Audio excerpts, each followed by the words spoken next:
All right, it's another episode of the RSL Random Fan Podcast. I'm a host, Brandt Goebel, joined by... Tyler Thomas. How's it going tonight, Brandt? Not too bad. We're going to have to control ourselves. Brendan's not here to keep us in check. Man. He's got work tonight. So we're going to have to probably work on not talking and talking and talking and talking and talking. Yeah, last time you and I did one by ourselves, we went way too long.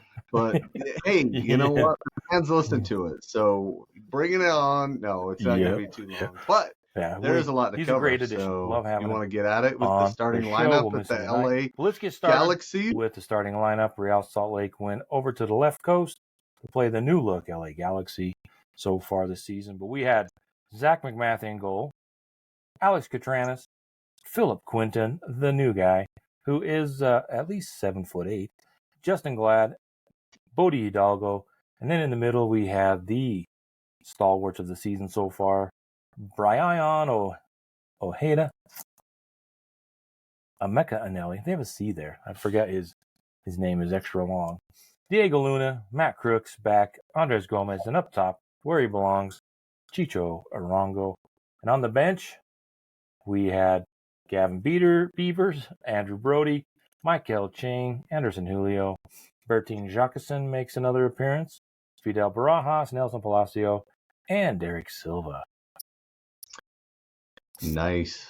Pretty strong lineup. Yeah. What are your thoughts? And then any thoughts on the LA lineup, Tyler? Well, Vera didn't start. That's concerning, and he wasn't on the bench, so he that's was too suspended. Concerning for me. Right, but would he have started? He can't start him. He was suspended. Hopefully he just needs a good rest, and he'll be right back. Get it? Because he's a left back. Bad joke. Oh, sorry. Right. But interesting on the LA side because they brought back Ricky. Don't call me Puig. And that guy is really good. You know, you got to admire his work rate. That kid never stops running. And I call him a kid because of his body shape and type. He's just always moving. I'm sure he can't put on weight. No, that kind of mentality.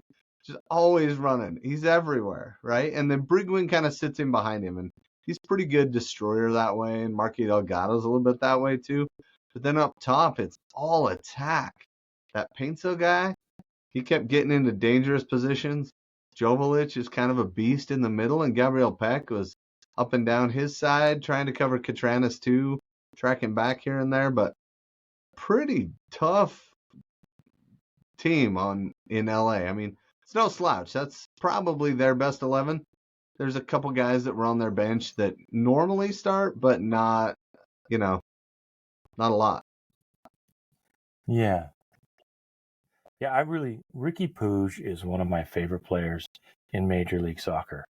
There's fun to watch. There's not a lot of players that I would like to see on RSL, but there's just something about him. I think he would probably be a great fit no matter where he goes. I really like him. So on our starting lineup, it was 7 changes from the New Mexico debacle, and we can talk about that maybe at halftime, the game in the U.S. Open Cup.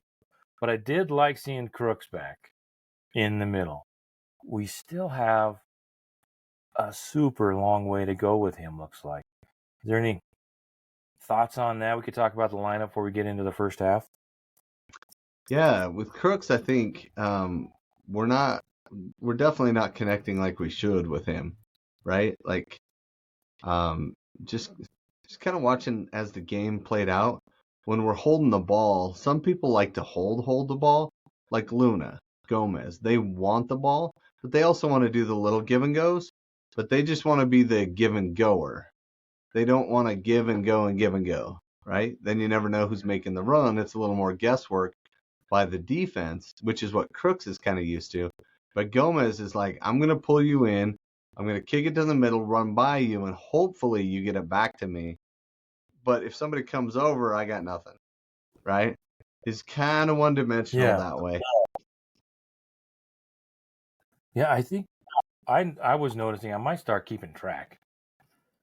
But I noticed at least 3 or 4 times in the first half where Crooks has the ball, he passes it back, he's up on the front line, passes it back to a midfielder, and then he's waiting for the pass to come back to him because as he's passed the ball back to the RSL, his teammate, the defenders have kind of moved with the ball and left space behind them that Crooks is wide open.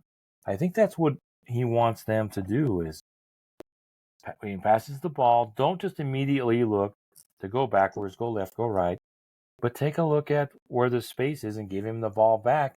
Once he's passed it back to them and they return the favor, the defenders, right, have sucked in closer to, let's say, Luna or Gomez, and if they pass it back to Crooks and take off, they now have an advantage on the defender, right? They can get away from the defender. So I really don't know if they are going to figure it out, but they certainly haven't. But I thought Crooks, I noticed he was always all over the place. He makes runs that haven't been rewarded. He makes runs that have helped on goals. And he seems to be coming back on defense. But he does play a little bit of that more, he's not messy, but kind of Messi-esque, where he does let the game come to him and kind of does a lot more observing to see where he needs to be. I think he's kind of that take what comes and a little more cerebral instead of like Gomez and maybe to some degree Luna kind of have this like I'm going to get down the wing idea, right? Not as much probably with Luna, but Luna likes to hold the ball and create with his feet, where Crooks is like give, go, I'll hold up. If you're making a run, I'll play it where you're going. You know what I mean? And it's not quite there yet still. I think we'll be rewarded for having him very soon, but not quite clicking all the way yet with those 4. Yeah, there's I agree. I think it will happen, but there's a good chance it won't. So I'm sure everybody is paying attention to what is going on there.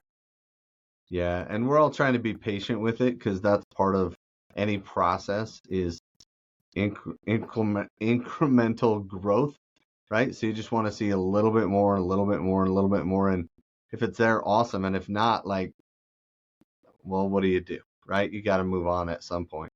But this few games in, not time to move on yet. No. Patience, young fan base. You keep breaking up. Yeah, that's my one Star Wars reference of the night. Don't worry about it. Oh, okay. So I love seeing Narango up top. What's that? Yeah. No, I mean, it started off with like a bunch of chances, right? LA was coming at us pretty hard, and we were going at them kind of hard. But like the first 4 or 5 chances of the night were definitely them. And Ricky was like on his horse, man. He was popping up, flying up and down. And I think his team has a hard time keeping up with him, honestly. Right? It's hard keeping up with Ricky.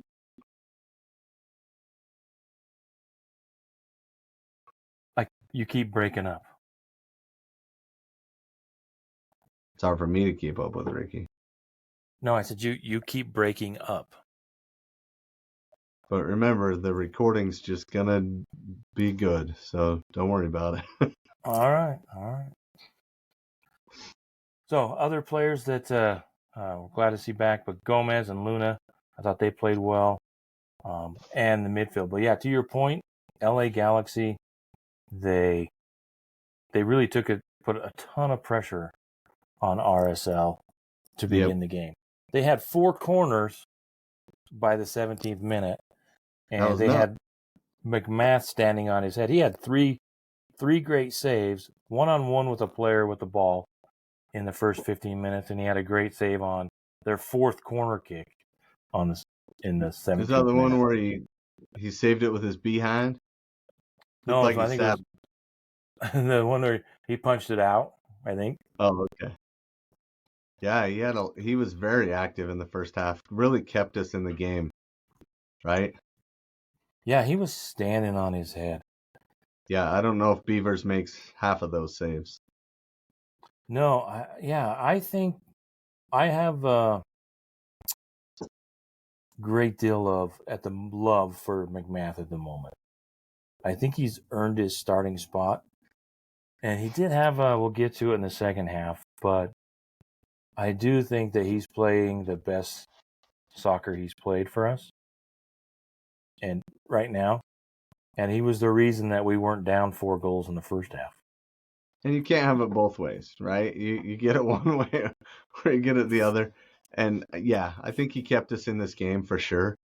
Because it was like Ricky Puig comes down the middle, plays it out to the right, and somebody has a shot, and then Ricky comes back to the middle, and he's hard to run with, and then Painsil has a wide open shot, and Katranis blocks it, but also McMath was there, and then Glad gives it away in the 12th minute, and Gil plays it to Ricky, who's just so good, and Jovic plays it to Painsil, who McMath just runs and dives and covers it. You know what I mean? So like, it really was, Zach standing on his head. He did really well, considering the space that was there between Glad and Quentin.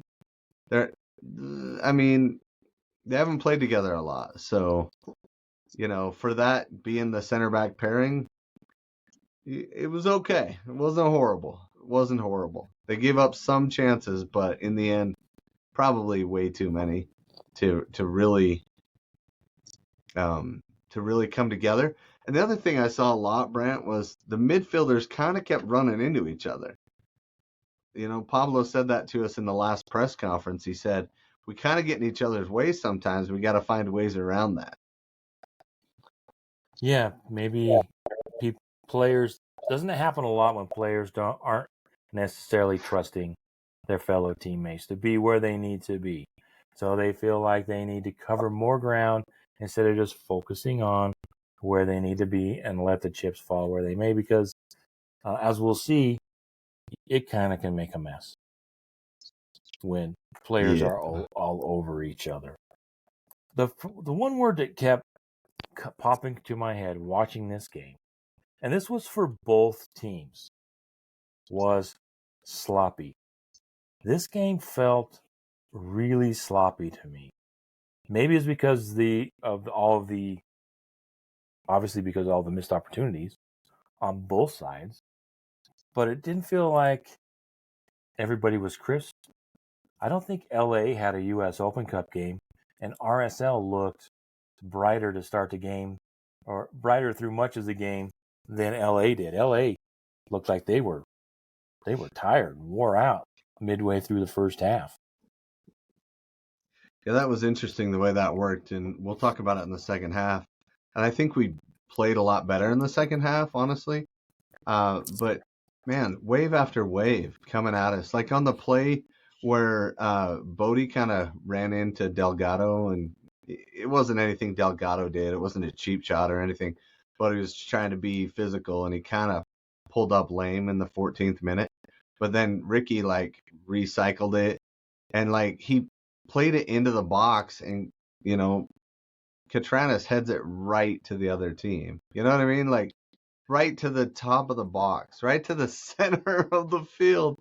And you're talking about you're sloppy, right? Like there were so many of those in this game where we just would like give it away so cheaply. And you know me, Brandt, I hate giving it away, but I really hate giving it away when there's no pressure on us at all. There's no reason to give the ball away. If you don't have to make a pass, don't make a bad pass. Right? That just got me, and my blood was kind of boiling as we were approaching the 20th minute. I was like, how are we not behind by 3 at this point? Yeah, Glad had a terrible pass right to one of the LA players up top, and it turned into a McMath save, if I remember right. So the first 20 minutes, it was all LA Galaxy, all one-way traffic, and then almost literally out of nothing, we get our first goal, right? Yeah. Yeah. And wasn't that something? We had a couple of runs forward before that, but as it came through, it was pretty awesome to see, you know, uh, oh yeah, sorry, before that there was another corner where Glad, headed it on frame.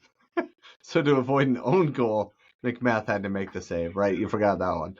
Oh, And then yeah. he kicked it with his behind. Yeah, that was a cool double save, but I don't know if he got credit for both of those, but he should have. Anyway, so in the 18th minute, 18 and a half-ish minute, we kind of got a little thing going. Brody, who, came on for Bodie, who came out injured, switched the point of attack. We played it through both of our center defenders, central defenders, whatever. Ojeda and Nelly. The midfield menace, as I like to call them. We need to come up with a better term, though, so maybe we should have a contest. Whoever comes up with the best pairing name for those two. Yeah. Right? O'Haydnelly. No, smash their names together or something cool. Anyway, if somebody comes up with an awesome name, Brandt has a hat for you. Omeda. The Omeda man. The Omeda man. If you can come up with something better, though, you got to send it in. Hit us up on Facebook, Twitter, YouTube. Twitter's not Twitter. It's X. I know, whatever. You know what I mean. Instagram, if you can get around to that.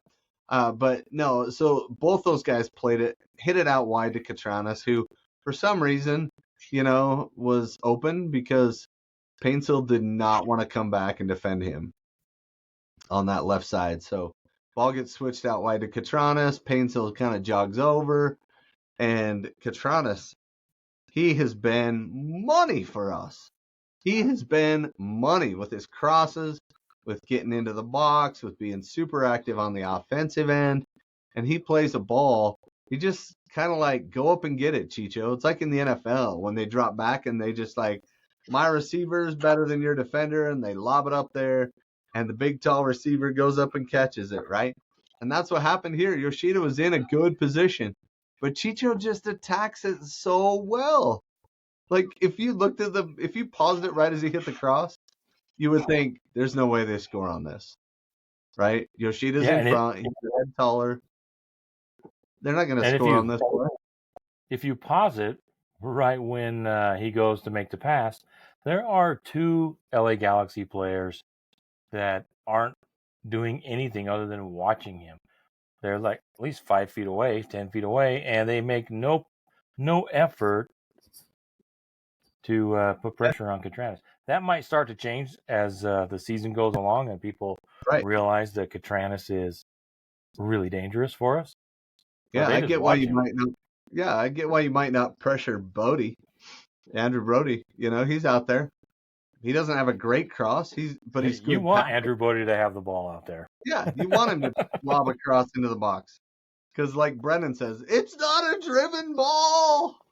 Well, right? I think Brody had a left-footed shot that was absolutely atrocious in the first half that missed. I don't know if you saw that one. He sent it out.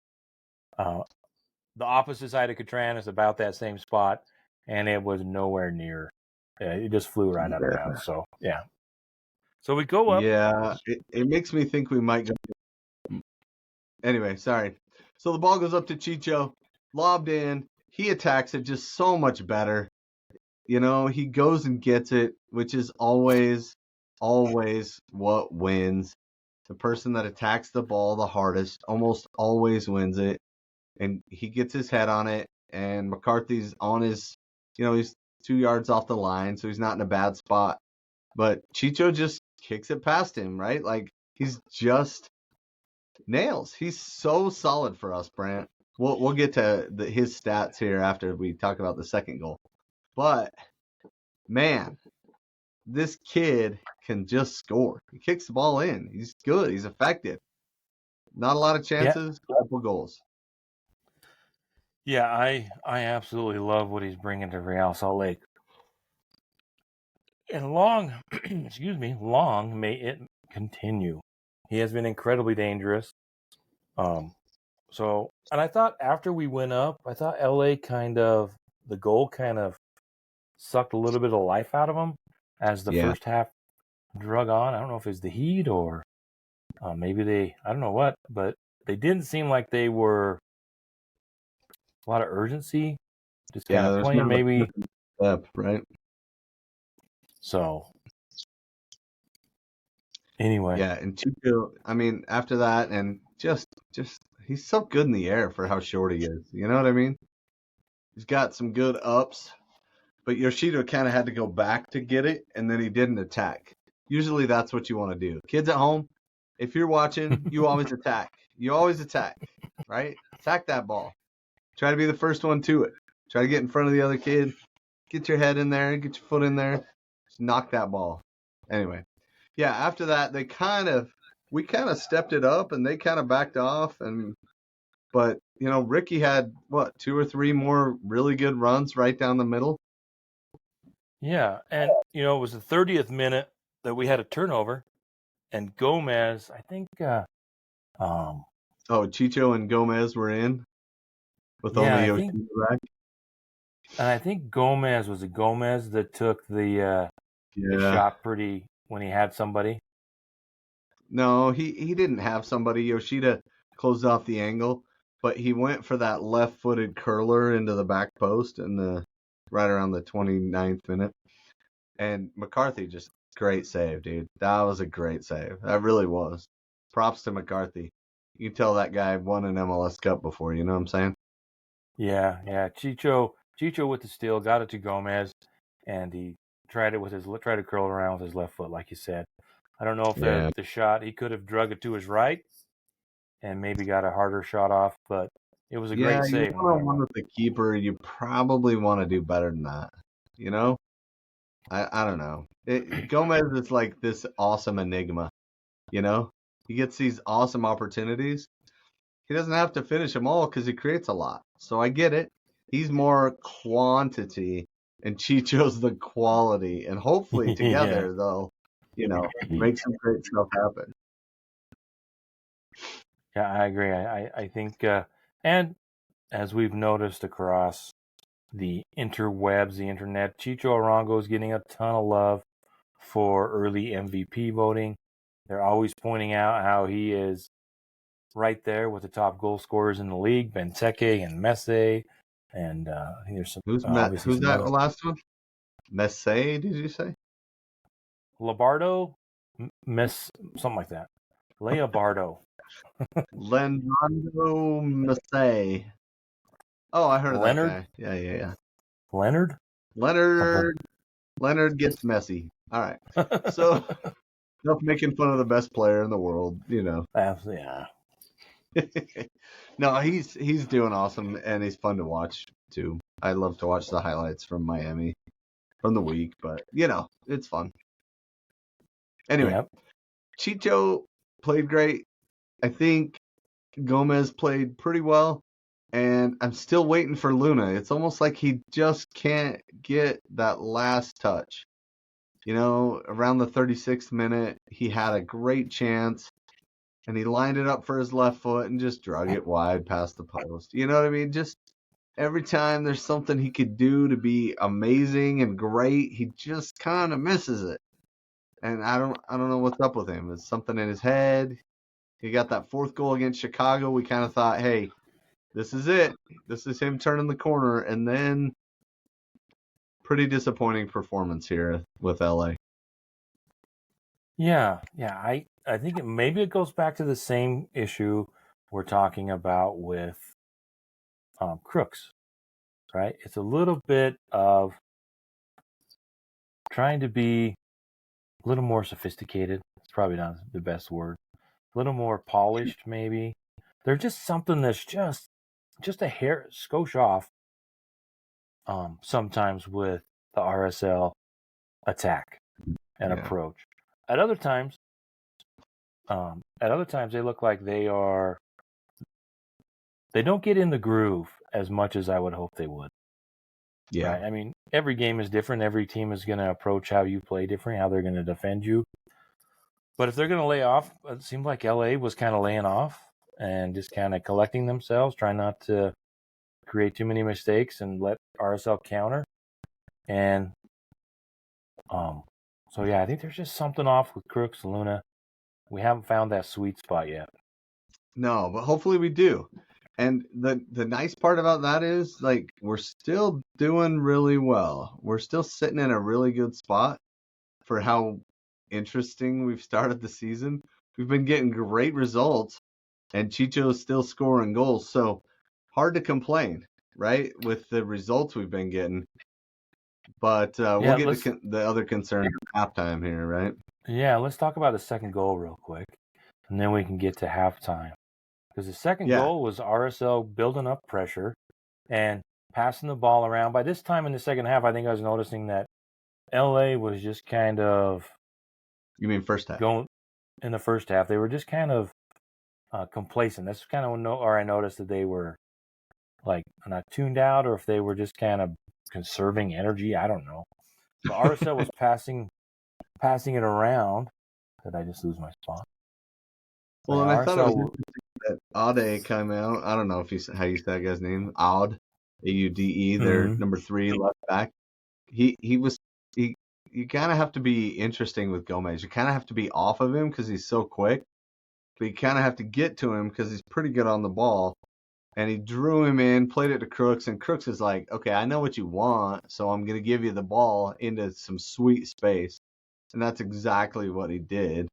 And then he charged into the box, and he had a couple choices. He went early, which is good because Gomez usually waits too long. But he went early, and it looked like Luna. He was aiming for Luna, and I don't know if Chicho called him off or what, but Luna kind of faked, and it kept McCarthy on the near post. So by the time it got to Chicho, he wasn't anywhere near the back post. So Chicho really didn't have to do all that much. He passed it into an almost wide open goal by that point. And I think a lot of it was because of the Luna kind of feign in there where he kind of forced McCarthy to stay front post, because if Luna would have hit it near post, because that's the angle he had, that's probably where he hits it. But and that's where McCarthy was hanging out, near post. But it opened things up for Chicho quite a bit there, didn't it? And it goes back to also the opportunities that we're missing with Crooks, right? Crooks is right there in space. He finds good spots. Gomez, instead of taking a couple touches it right to Crooks. Gomez takes off. Crooks has a beautifully weighted pass to Gomez. And just like you said, he's going to the line.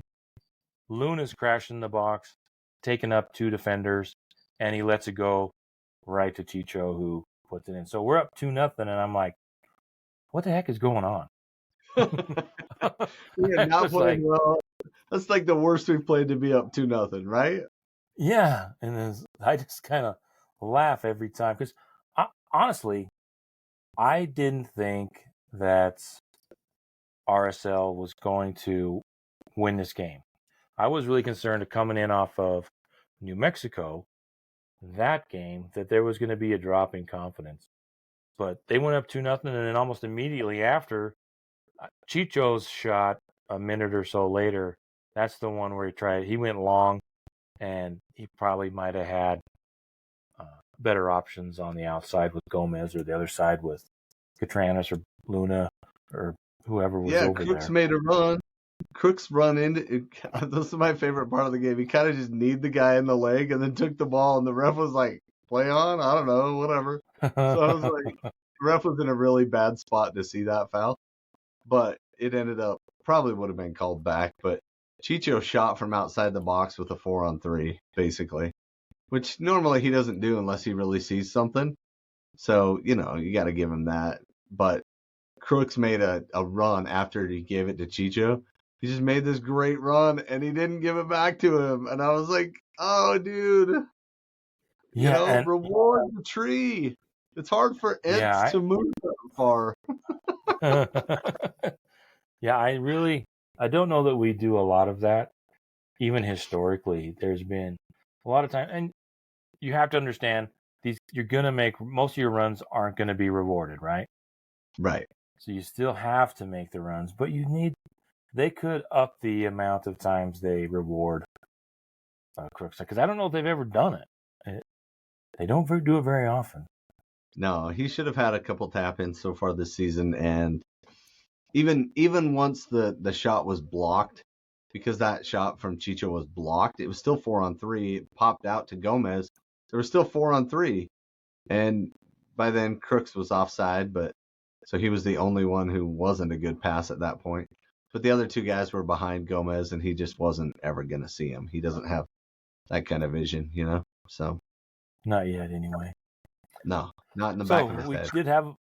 We kept up the pressure, and it did go. We go into halftime, 2-0 over the LA Galaxy. Surprisingly, up 2-0. I would think. Yeah, you ready to play your halftime ditty? Doobie boop bop bop bop doobie bop bop. Wow. I love the wow. My favorite. Wow. Halftime is a question mark. If we'll get into halftime. So that's great. No, good stuff. So halftime. First off, I mean, couple things right away. We're not playing well, right? And we're scrambling on defense. We're doing a ton of diving in defense where you're just throwing yourself in the way and hoping your body blocks the shot. I think we had 7 of those in the first half. And I was like, man, we can't do this last-ditch defending stuff. That, for me, was one of the biggest concerns. But the game was pretty wide open. And in the end, the first half obviously played out well. But the gameplay, and the combinations, a little rough, Brandt. Up front, weird communication stuff. In the back, not great communication either. Crisscrossing paths. We didn't run into each other. Thank you. Thank heavens for that. But wow, a lot of concerns from the gameplay. And while we're on it, might as well talk about the New Mexico United game, right? Yeah, they did not look good in that either. We kept letting them shoot from outside, and they kept hitting them. So we ended up losing. Pretty bad. It's interesting. 4 goals from distance. Yeah, and I think McMath saved some of those. Like I said, I'm a huge McMath fan. I get why they're going to try and get Beavers in there, but more often than not, Beavers kind of has some howlers when he gets in there, giving up 4 to a good New Mexico side. I mean, let's give them credit. They came in ready to play, but I think there's a question on RSL's depth. RSL's second team should be able to stay with, compete with, maybe not dominate, but RSL has no business losing to New Mexico United or any USL club. I don't think. If they had the lineup that I think everybody thinks they have. But I think once you get past the 11 or 12 players, those other ones that are coming up aren't currently MLS quality or MLS I think Cup we have a couple positions where we're 3 deep, 4 deep, on a good day, right? And that's when there's a pairing, right? Like center defensive mid. I think we have 3 guys that are MLS ready. But man, half of them didn't work. You know what I mean? It was rough. So and go ahead. Yeah, what are we gonna do if Chicho gets injured? We're running into a slew of injuries. Bonilla was a rookie; he's out for the year. Ruiz out for the season, and we were really counting on him. So between Ojeda and Anelli, who's the backup there? We have seen that when Anelli and Ojeda are out, there's a huge drop-off. Silva is out. We were expecting him to be some solid senior center play, back. solid senior play. He's out. Holt's out, and Holt is never going to be Major League Soccer starting quality. I'm just Some sorry. people think he's never going to be made. Yeah, I think he was close, but it's too bad the most recent injury took him out. And then you got Oviedo, who's you would love to have him, 5 years ago, but you probably couldn't afford him 5 years ago. He's getting older. He's hitting the injury bug. And then Crooks was struggling with an oblique injury, and then you got Vera, who was suspended. So after, like, we need a third center back. Is Philip Quinton going to be that? He looked like it might be a possibility against LA Galaxy, and it definitely didn't look like he was ready against New Mexico. But he does look. He has size, which I like, and he has presence, and he's very vocal. He looks like he's back there trying to organize, and I think they think there's a little meat on the bone there. So, but I do think once we get past our starters, what are we going to do if Chicho gets injured? 18 of the 20 goals scored by RSL, Chicho has played a role in, assist or goal.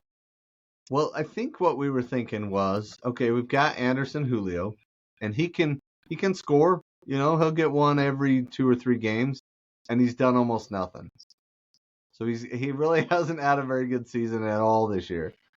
And Chicho's been gobbling up everything that we've been feeding him. And so they're like, okay, well, who's next, right? And we're like, how about this Gozo kid?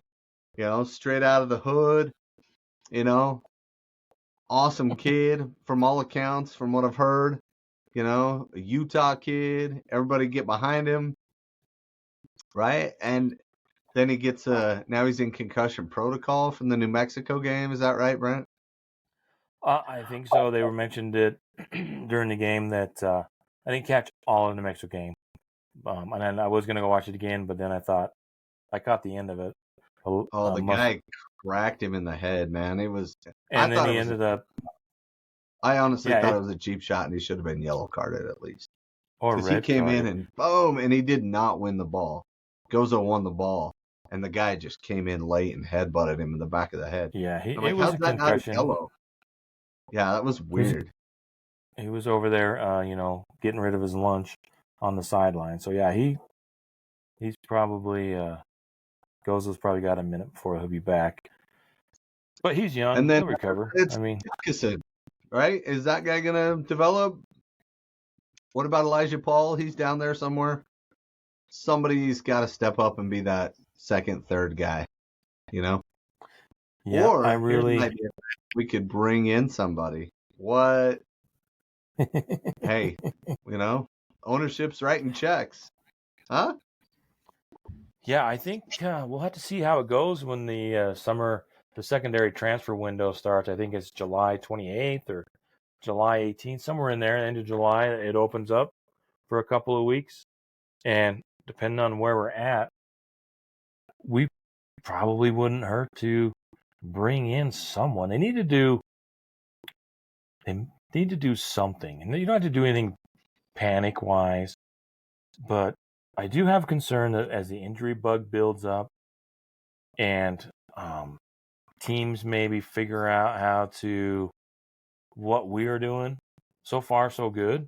We're in first place, knock on wood. But I am kind of concerned that you saw the New Mexico game, you saw the late LA.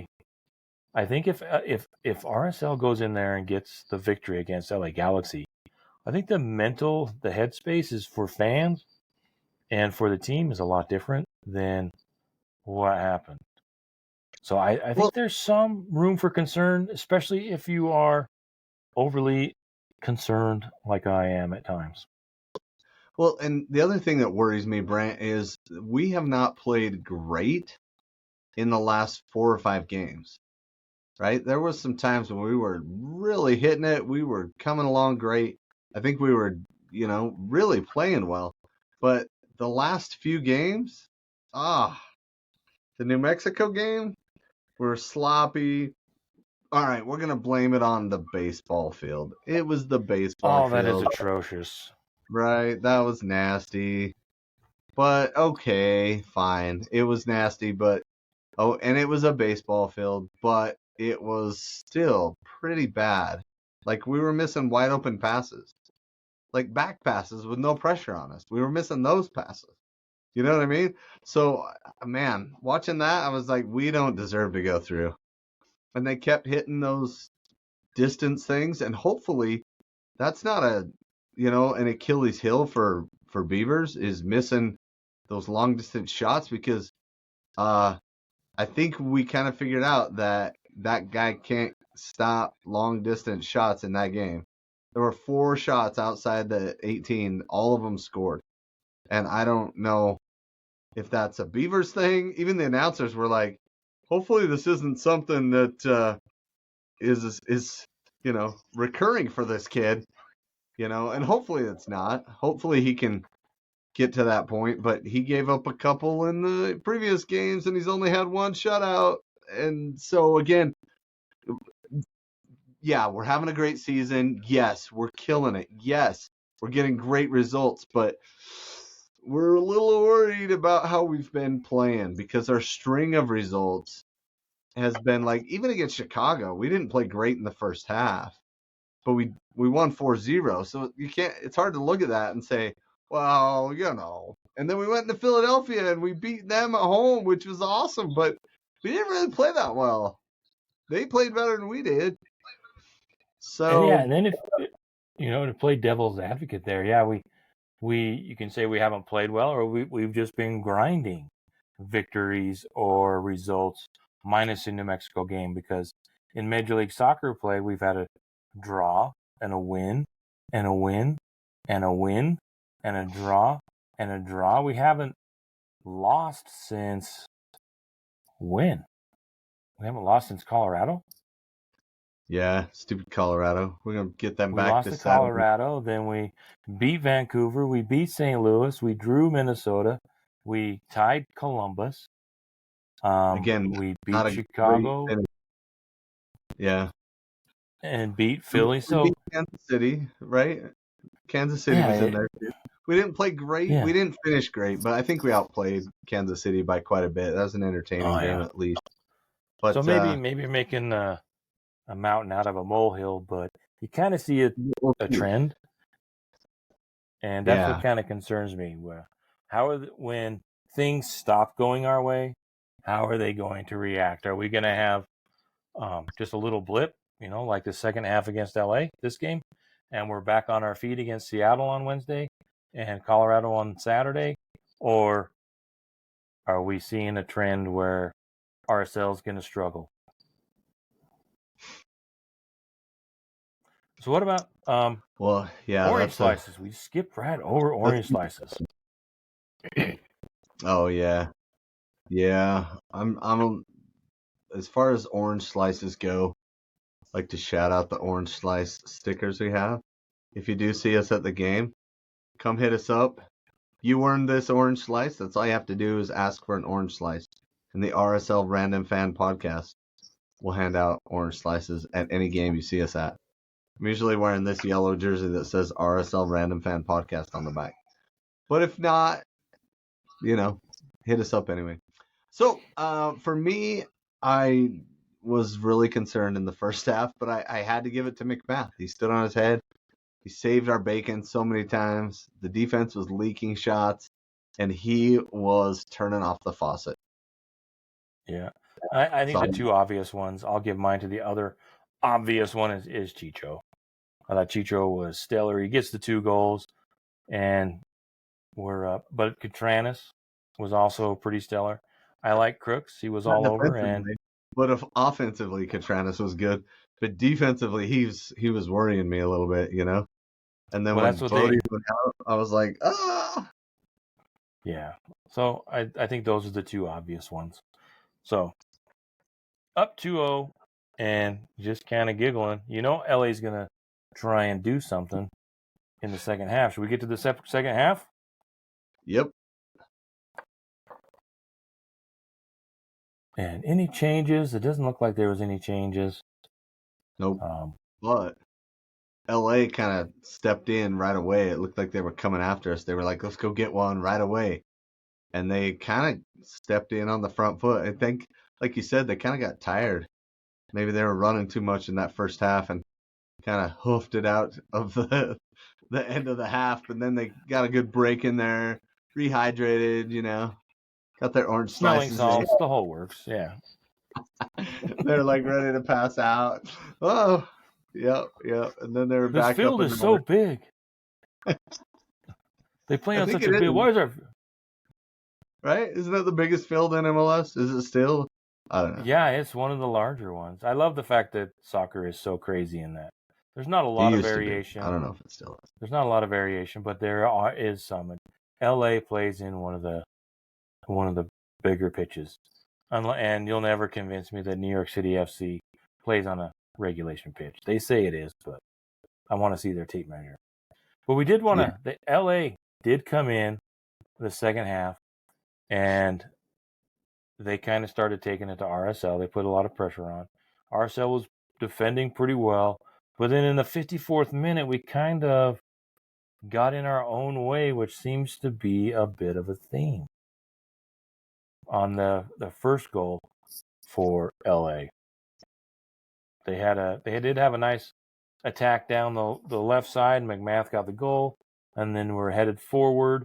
The ball goes out to the right, and let's see. I think did they steal the ball? Oh, Yeah, Catranas played it into Chicho, right? Yeah, they crossed it from Glad into Chicho. Well, actually, into Chicho, and then Luna just comes out of nowhere and steals the ball, and then he should have. Why was he taking the ball? Chicho was going forward, Luna was going backwards, and played it right into the teeth of the LA Galaxy, and boom, they're attacking, get a ball out to the right side, to their left side. Kids don't run towards the player that has the ball necessarily. If they need help, yes, you can run towards them. Chicho did not need help, and Luna ran right towards him and took the ball away from him. And then Chicho's defender poked it away from Luna, and they started the break. And it was like, Luna, I thought you learned that lesson last year against, what was it? Is that Kansas City that he did that against last year? St. Louis, yeah. Oh, man. Come on, Luna. Stealing it from Chicho. And then Catranas was on the wing. And both Chicho and Catranas did this. If you're seeing us on video, I'm putting both my hands out forward. Like, why didn't you kick it back to me? Or whatever, like it was very obvious that was a pain in the butt play to both of those guys. They were like, what are you doing? Yeah, it's not what you want. It wasn't an ideal start to the second half because the way RSL was playing at the end of the first half, if you can go 5-10 more minutes without giving LA any hope, then they're slowly going to end up like they did in the first half, resigned to the fact that it's not their night. Just tired and slowing down. Yeah. And maybe try to hit on a counter. But as it turned out, after that, it seemed like it was tons of pressure from the Galaxy in the second half. And they just kept ratcheting it up.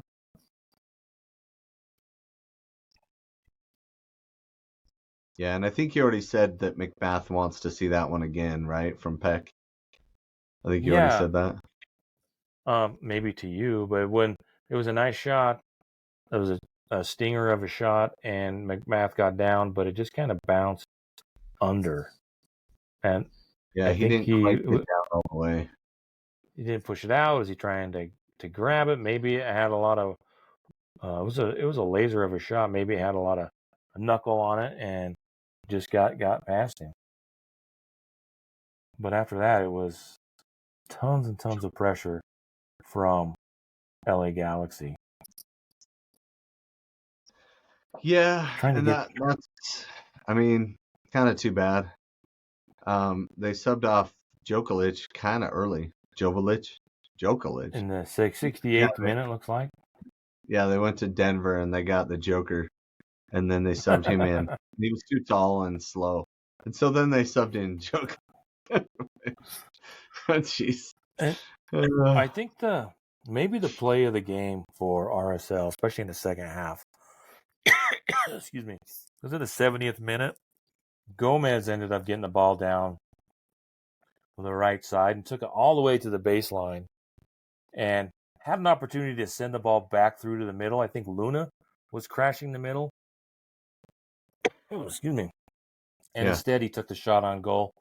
The window was there for a very short time, and he was just late getting the ball, taking advantage of it, which seems to be a theme with RSL, especially with Crooks and these other players where they're just holding on the ball a little too much and not playing instinctively. Into space, right?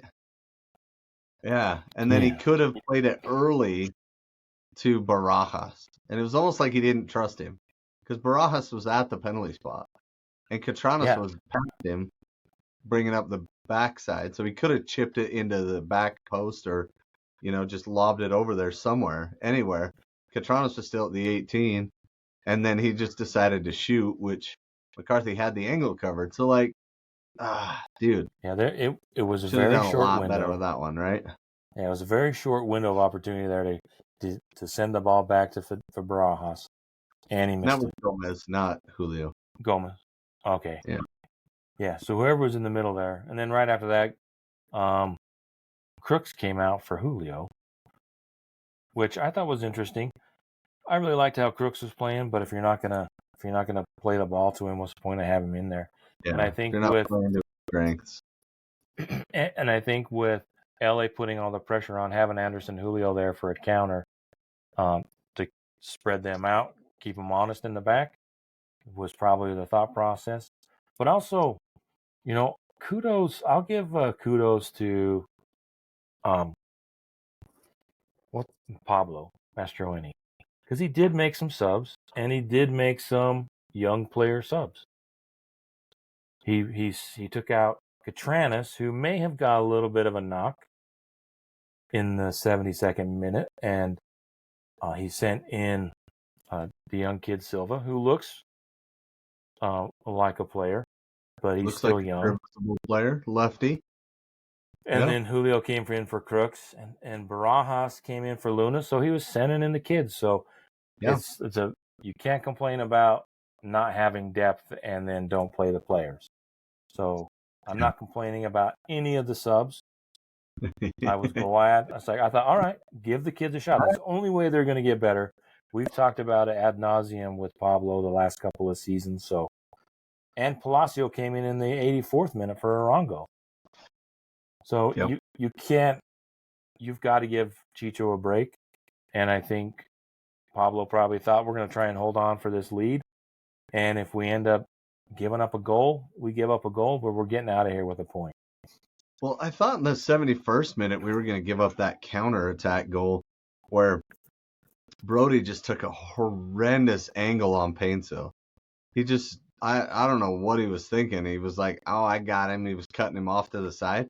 But he just let him basically, McCarthy threw it out there, and instead of taking a really defensive angle, he took an aggressive angle, and Painsil just ran right by him. And I was like, oh boy, Painsil's going to score. And then he just skied it. So that was kind of lucky for us. But yeah, Painsil did not have a good night. He's been a great surprise addition to Major League Soccer this year with them. He started off really hot. But also I thought McMath stood him up pretty well. McMath didn't. He stood there, made himself big, and he made Painsil decide which way he wanted to go. And he tried to go high, and it went way over. So that 70th minute, I thought that was, if we had a better opportunity, we get that third goal, game's over, probably. Yeah. But that's not how it goes in soccer. No. And Ricky is so good, dude.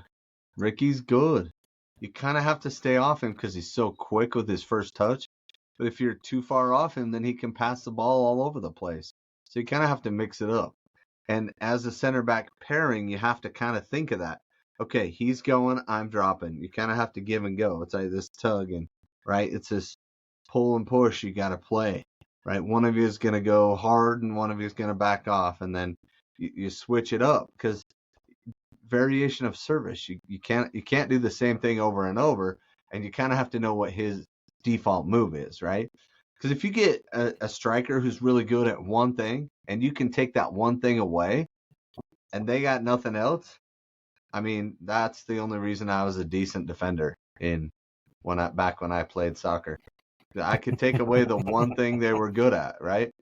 Okay, you're fast. I'm gonna knee in the thigh and hope you're not so fast next time, right? Like I'm gonna knock you down and see if you can still run again next play. Like that kind of a thing. Like, do I have to get physical with this guy, or do I, And Ricky, he took it. He took it. We dished it out, and he took it, and he kept coming at us. Absolutely. I love Ricky Puig. I can't say it enough. He might be the one player in Major League Soccer that isn't named Messi that first player I'd want to add to my team. I like him that much, especially for RSL. He would be amazing in the middle with Chicho Arango, wouldn't he? Oh yeah, that would be a killer pairing. I don't know if we could afford him, but I don't know. No, I'm not sure how much money we have, Ryan Smith. How much money do we have? Huh? Well, let's see. He pulls out his change. I've only got sure 8 billion in change. Yeah. Yeah, I'm sure they're not looking to get rid of Ricky. He's just a difference maker. And even when Palacio was out there just trying to man mark him because he was fresh and Ricky had ran the whole game, Palacio, like, Puig started to run and Palacio backed off him and they give it back to him. And this is like the 93rd plus minute, which I don't know how there was 4 minutes of stoppage time. It didn't feel like there should have been 2, but whatever. Well, you had 2 goals and you had a bunch of subs, so and then, 4 minutes seemed like it was short. But okay, all right, if you say you so. still have to play to the whistle. That's why I listen to you, Brandon. I like getting your perspective. Your valuable insight, Brandon. I like that about you. Thank you. I appreciate that. So we did. So we want to talk about let's talk about the bad news. So, how would you describe that last play? Because it literally came down to the last play of the game. Yeah, and Palacio was doing everything he could, but Ricky's just that good, man. And he kicks the ball forward, and Palacio's trying to cut down his angle, and you can tell he's going to catch back up to him because he's just fast enough. And right before he does, Ricky just plays this cross in, and he whips it in at such an angle that it's like giving his offensive guys a chance to run onto it. And the interesting thing about when the ball's played is Quentin's in front and McMath's in back.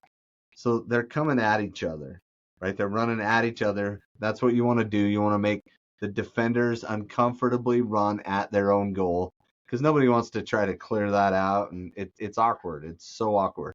And so you can see Quentin's like, am I going to play this ball? And McMath is looking at it going, is Quentin going to play this ball? And neither one of them plays the ball. And Barry sneaks in between, and he beats them both to it and just knocks it in on a slide. And to be fair, it looks like it's all McMath's fault. And it is. But it's also Quentin's fault. And it's also Palacio's fault. Like, there's 3 different people that have some fault there. It's not all on McMath because what do you do when the ball goes into the box? You do one of 2 things as a center defender. You either push the guy that's running at the ball so he can't just run straight at it, or you go attack the ball and head it out. Well, Quentin looks back. He thinks McMath's got it because he's not watching the ball anymore. He's just looking at McMath. And that is the wrong approach. Quentin should have put a shoulder on Miguel, a tiny little bump. He was in front. He could have done it pretty easily, and that saves that ball, and McMath catches it easily, and we're out of there with 3 points. And I think that is what most people missed from that play. Well, and McMath, the ball came in. It was a great pass into the middle. It was incredibly hopeful, right? He just sends it into a dangerous spot. McMath probably could have been a little bit more aggressive, but he didn't want to catch it on a short bounce, I think. And he wasn't feeling like it would have been a dive forward and really awkward, and he could have spilt it. Yeah, but before that, just the play before that, they kind of set up. They gave LA the ball, RSL was controlling the ball, and they sent the ball back to McMath. And usually earlier in the game, you got your center backs and your backs racing back to give your goalie, your keeper a passing option. That didn't happen. And you also had the residue memory of the almost goal that McMath gave up when the center backs kind of left him on an island back there, and he tried to do too much, and Puig almost stole. Well, actually, they stole the ball, and LA almost got that goal earlier.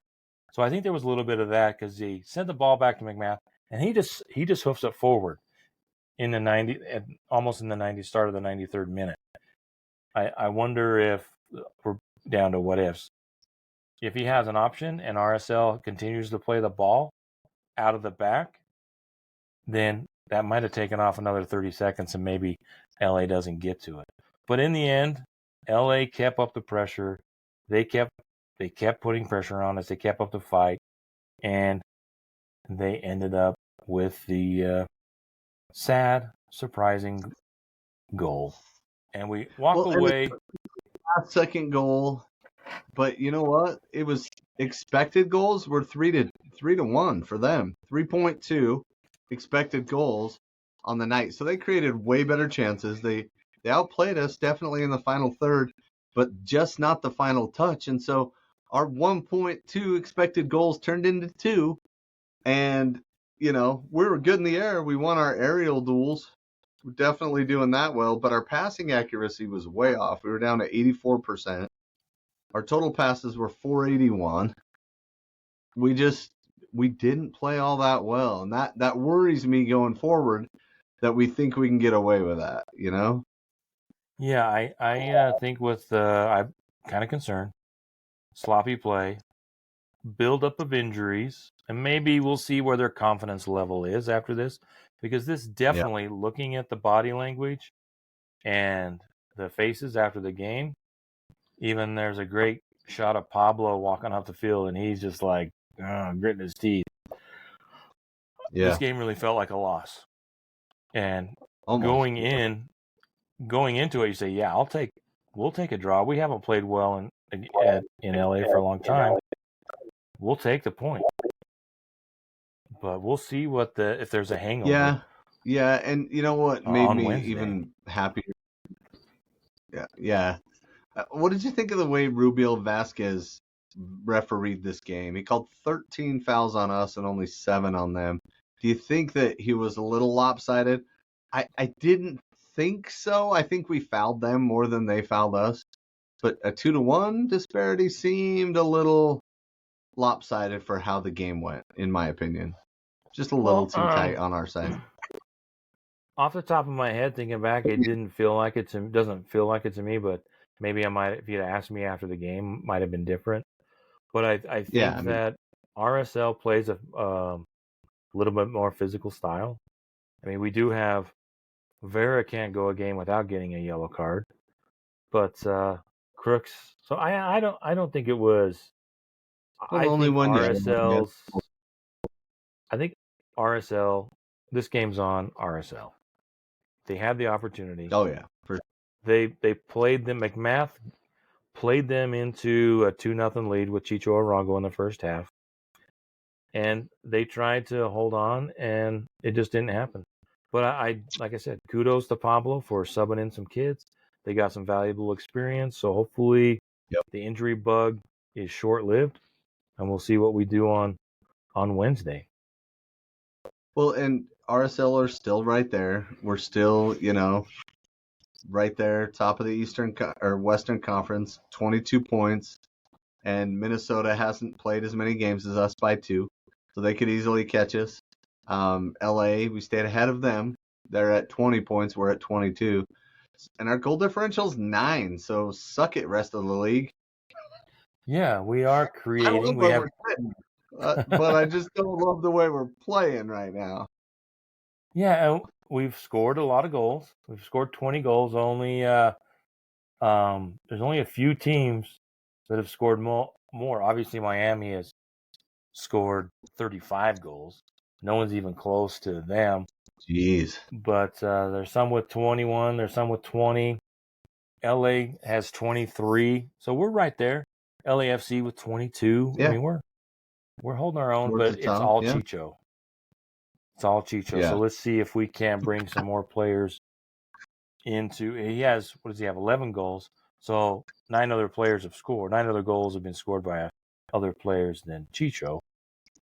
But he's contributed to 18 and the 20. So, yep. And bring Seattle midweek game coming up. Home game, Seattle. Something's got to give because they're 2-4-1 on the road, and we are 3-1-1 at home this year. And so they have to be.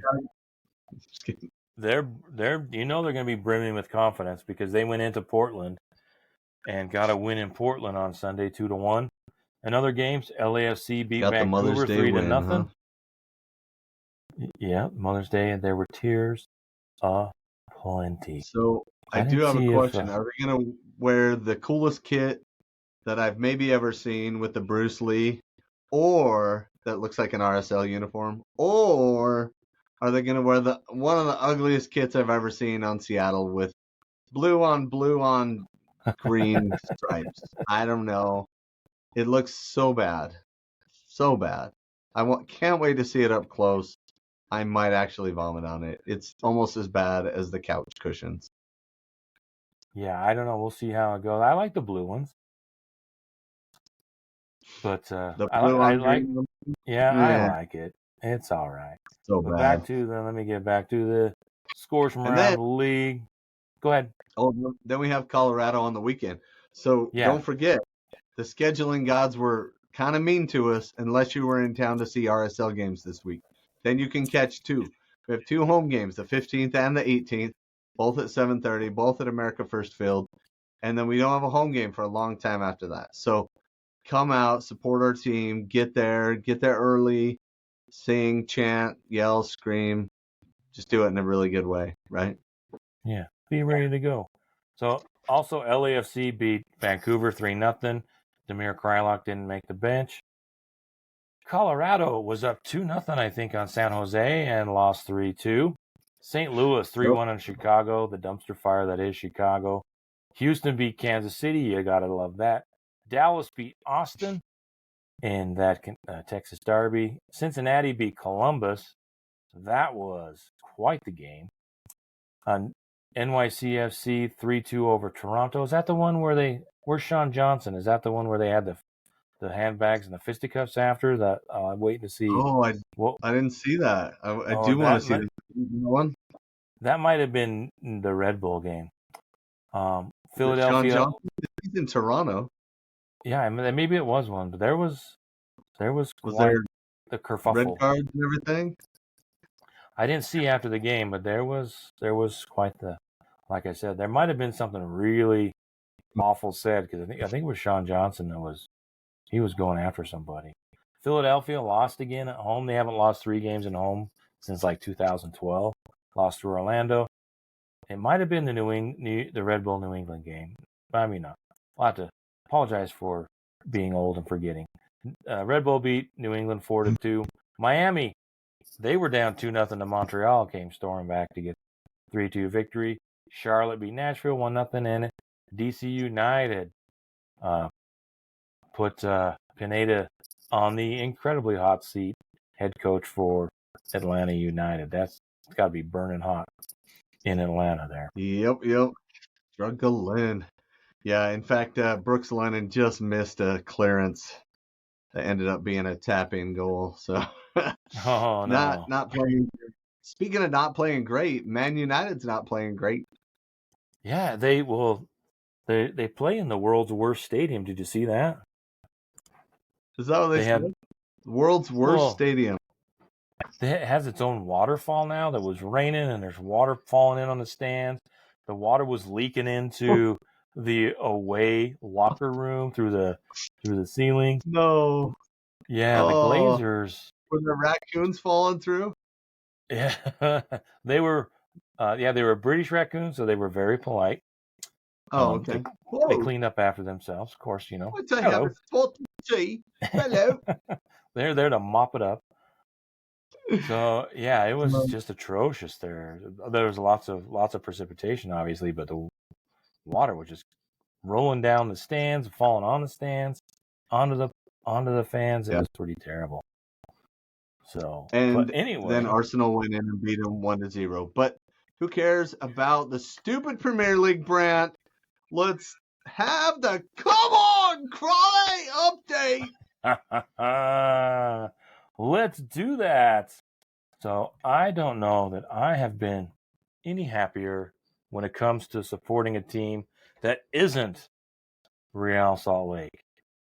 I love Real Salt Lake, but I also love Crawley because I only have two teams, right?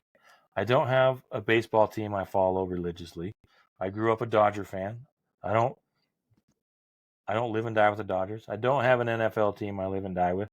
I don't have a college football team. I don't have a college team I live and die with.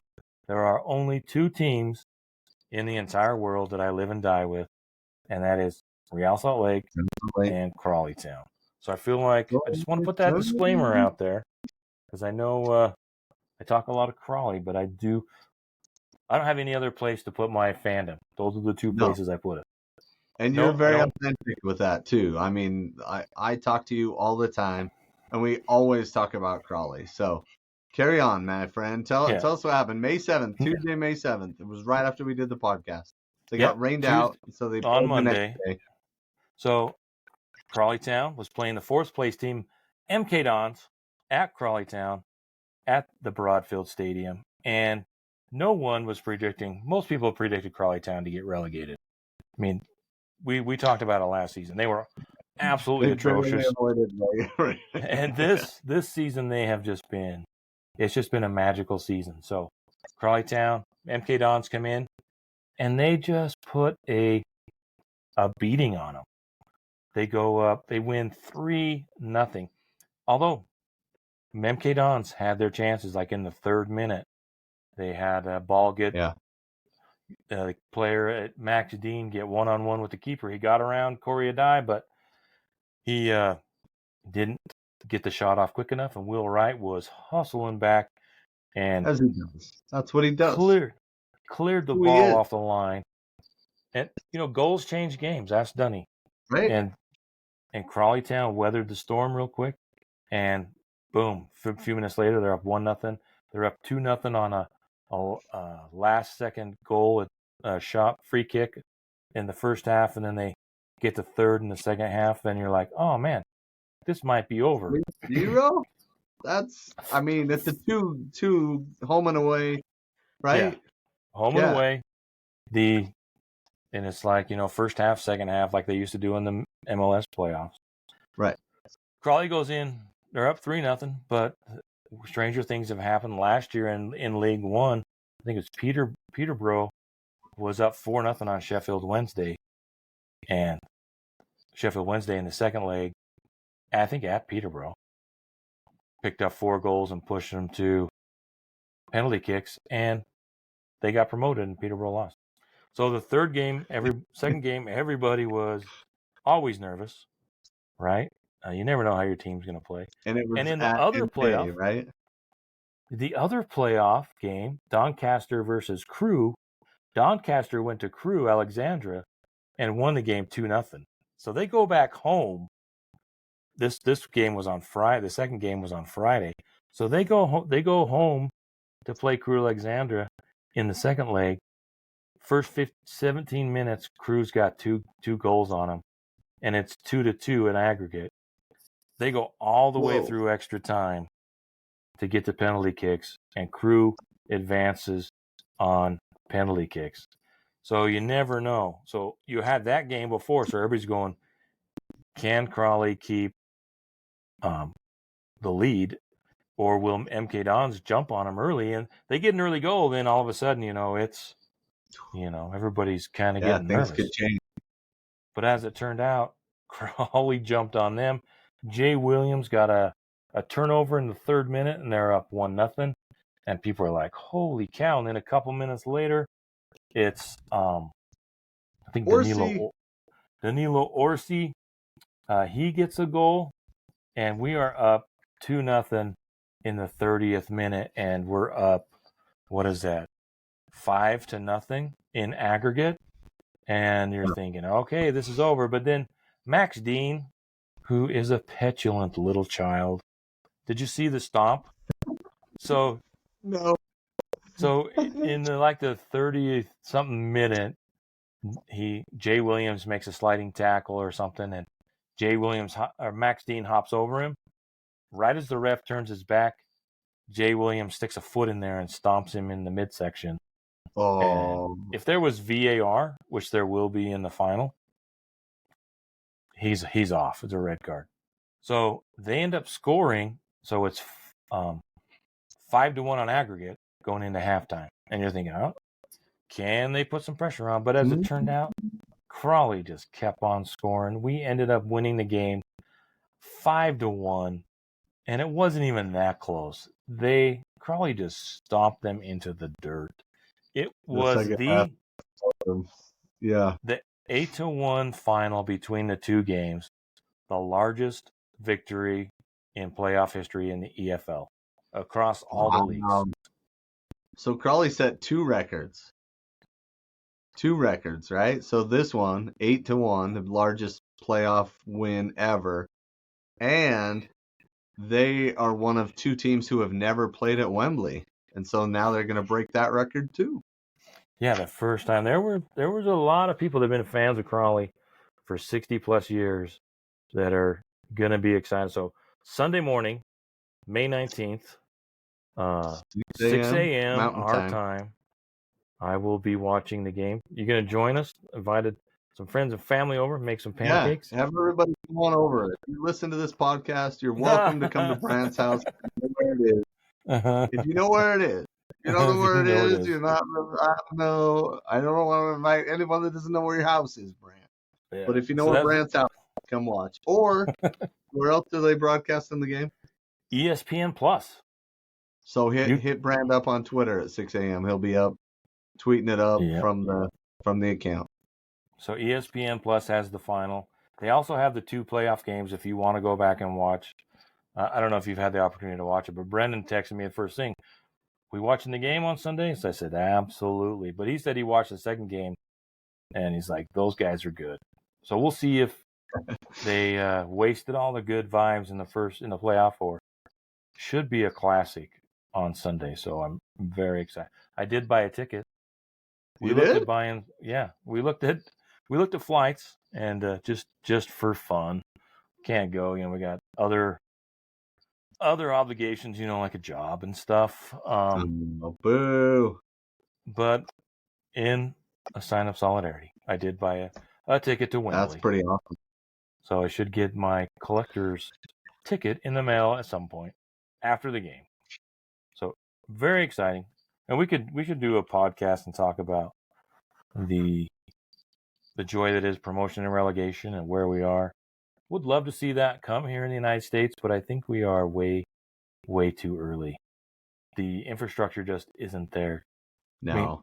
If it dropped that far to New Mexico United having to play on a baseball stadium where the turf's trash, no, there's no way we're even two divisions deep. They can't even have a regulation-sized pitch. So I get why U.S. soccer was being weird about the Open Cup and MLS didn't want to go play there. I get that, but we're way too far away. Agreed. Well, you got to think about it. England is about 20% larger than Utah in square miles. I mean, it's larger than Utah, not by much. About 20% when the last time I've looked.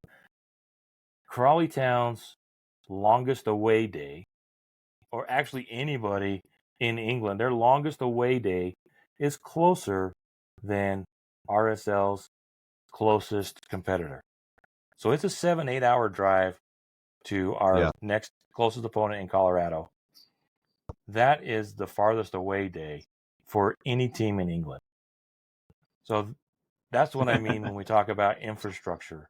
You're going to have a league. There has to be an entire conversation about how you break it up. You can't have smaller Division II, Division III teams in the United States traversing across the United States all the time, back and forth. They kind of do it It now. won't work. So yeah, there's a Right? little ways to go. Imagine Fort Lauderdale trying to play Omaha. You know what I mean? Like they're playing in college football stadiums, and you know what I mean. It's not gonna work. Not gonna work. Not Anyway. yet. I think it will. I think it's inevitable. But you can't start talking about promotion and relegation at any level, even at the USL level, and say you've got, I think to invest into the USL is still $20-30 million for a team compared to 300-400-500 million for an MLS side. And you start telling owners like, oh yeah, come and join our league and you might get a stay in it.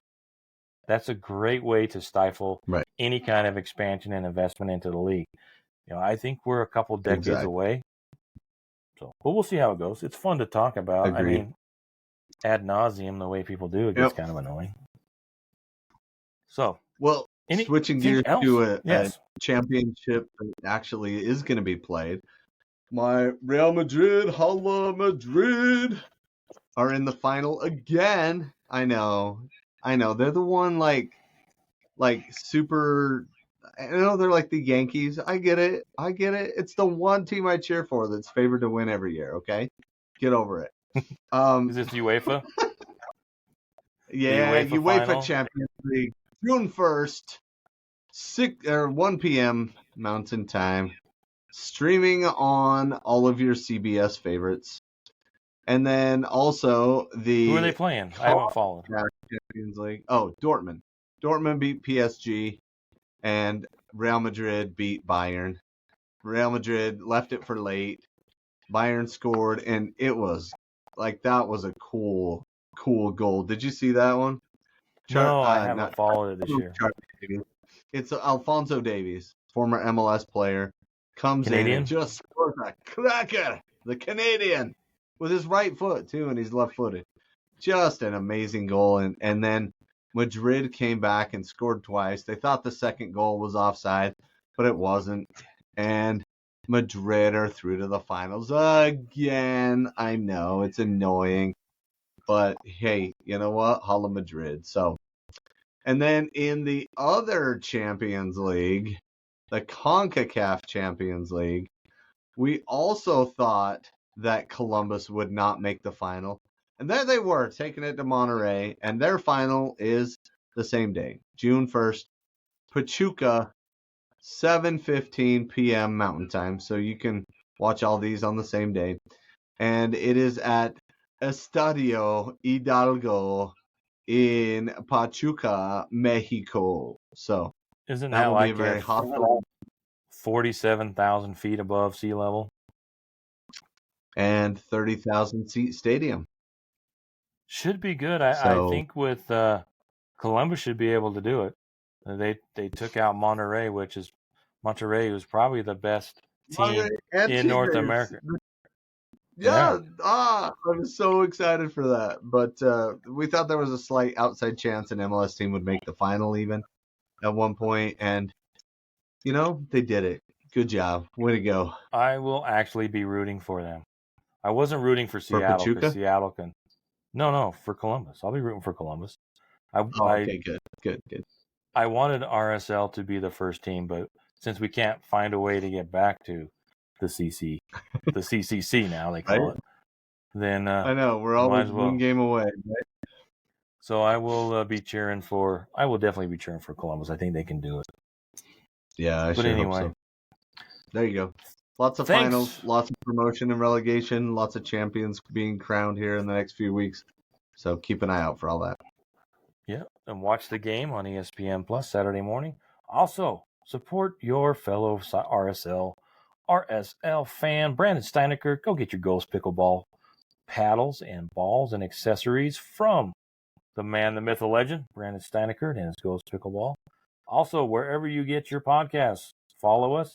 Subscribe on YouTube, subscribe on Goals TV, and follow us, subscribe on Apple Podcasts, Spotify, wherever you get your stuff, wherever you see us, we'd appreciate it. You can also rate us. And since Brendan's not here, I'll say go to Reddit and Tell us what you think what you like or don't like for Brennan. Do it for Brennan. And with that, I'll say see you later. Ciao, Pesco.